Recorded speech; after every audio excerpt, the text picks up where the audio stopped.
Hello बच्चों, आइए प्रश्न को पढ़ते हैं। प्रश्न यह है, यदि n एक धन पूर्णांक है तो सिद्ध कीजिए 1 प्लस एक्स की संपूर्ण घात 2n के प्रसार में मध्य पद का गुणांक 1 प्लस एक्स की घात 2n माइनस 1 के प्रसार में मध्य पदों के गुणांकों के योगफल के बराबर होता है। तो आइए सर्वप्रथम प्रश्न की मुख्य अवधारणा को जान लेते हैं। मुख्य अवधारणा,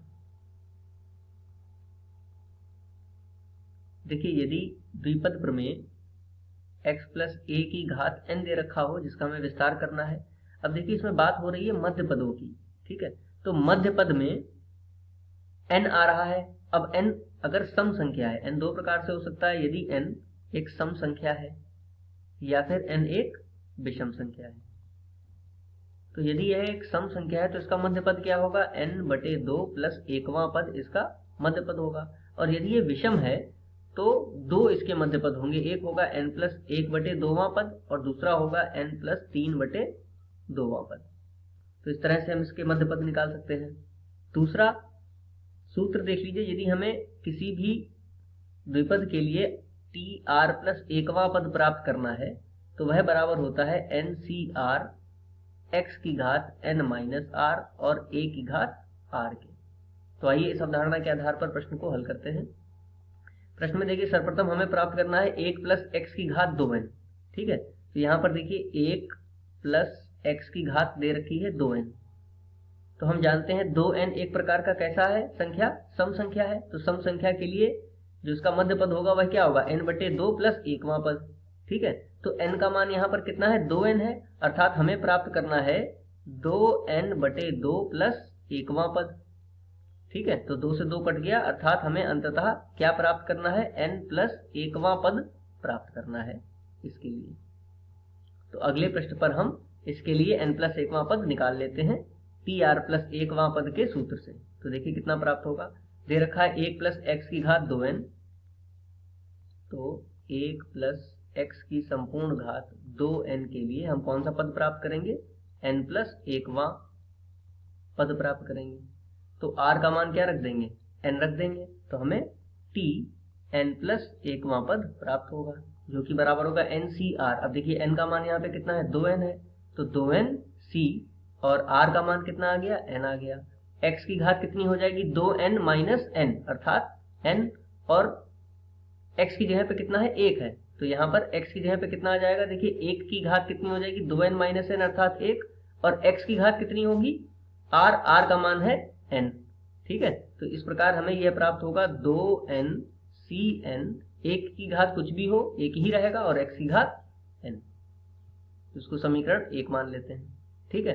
अब इसी प्रकार देखिए आगे हमें क्या प्राप्त करना है, आगे हमें दे रखा है 1 प्लस एक्स की घात 2n माइनस 1, तो 1 प्लस, लिख लेंगे इसको, 1 प्लस एक्स की घात 2n माइनस 1। अब यह एक विषम संख्या है, देखिए यहाँ पर जो n का मान है वह विषम संख्या है। तो विषम संख्या के लिए दो पद होंगे, कौन कौन सा होगा, एक होता है n प्लस 1/2वां पद, तो वह पद कौन सा होगा, n की जगह है 2n माइनस 1 प्लस 1/2वां पद, एक तो ये निकालना होगा, और दूसरा 2n माइनस 1 प्लस 3/2वां पद निकालना होगा। तो इसको हल कर लेते हैं। देखिए 2n माइनस 1 प्लस 1 कट गया, तो 2n/2 अर्थात हमें nवां पद प्राप्त करना है, एक तो nवां पद निकालना है, और दूसरा यहाँ पर से हम घटाएंगे तो कितना प्राप्त होगा, देखिए 2n प्लस 2/2, 2 को वेनिस्ट लेकर के काट लें तो हमें एक n प्लस एकवां पद निकालना है, ठीक है।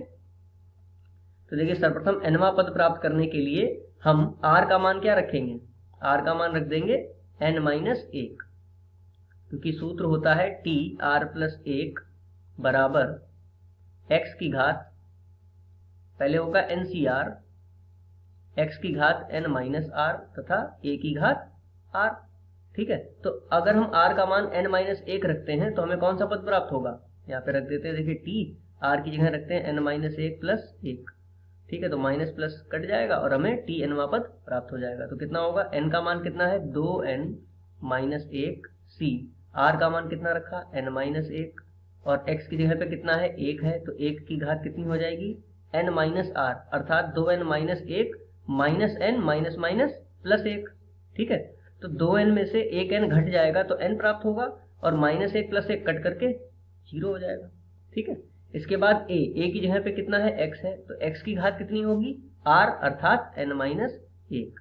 तो हमें क्या प्राप्त होगा, देखिए nवां पद 2n माइनस 1 cn माइनस 1, लिख लेते हैं इसको। nवां पद कितना प्राप्त हुआ 2n माइनस 1 cn माइनस 1, और 1 की घात कुछ भी हो एक ही रहेगा, x की घात n माइनस 1, x की घात n माइनस 1। एक तो ये पद हो गया, ठीक है, इसको समीकरण 2 मान लेते हैं।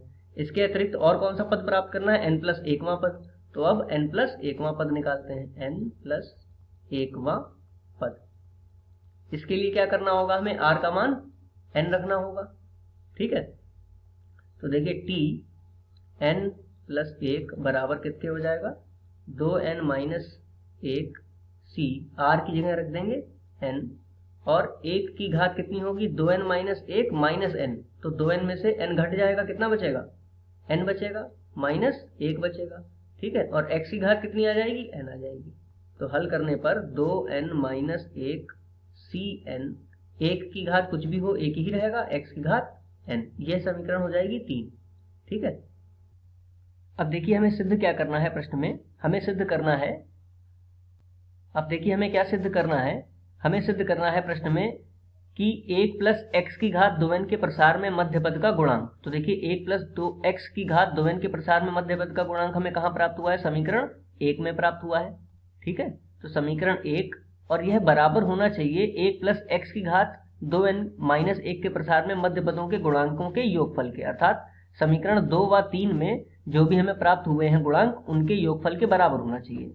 यानी कि समीकरण 1 का गुणांक जो भी हमें प्राप्त हुआ है वह बराबर होना चाहिए समीकरण 2 प्लस समीकरण 3 में जो भी हमें गुणांक प्राप्त हुए हैं उनके योग के बराबर होना चाहिए, ठीक है।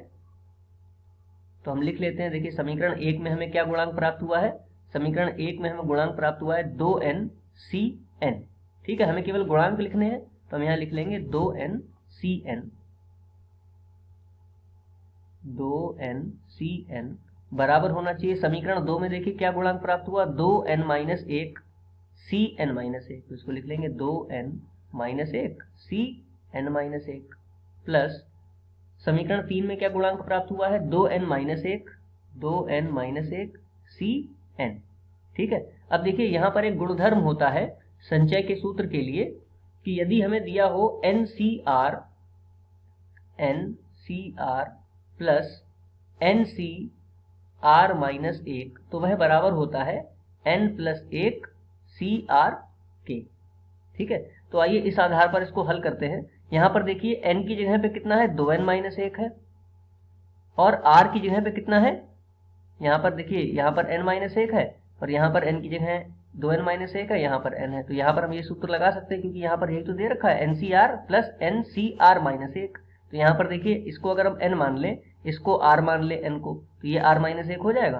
तो इस आधार पर यदि हम इसको लिखें तो दाएं पक्ष को क्या लिख सकते हैं, देखिए दाएं पक्ष में पहले तो यही चल रहा है 2n cn, और बराबर में सूत्र लगा करके हम क्या लिख सकते हैं इसको 2n minus 1 plus 1, 2n minus 1 plus 1 cn। अब देखिए यहाँ पर माइनस 1 प्लस 1 कट गया, तो हमें क्या प्राप्त हुआ 2n cn बराबर 2n cn। तो बायां पक्ष बराबर हो गया किसके, दाएं पक्ष के।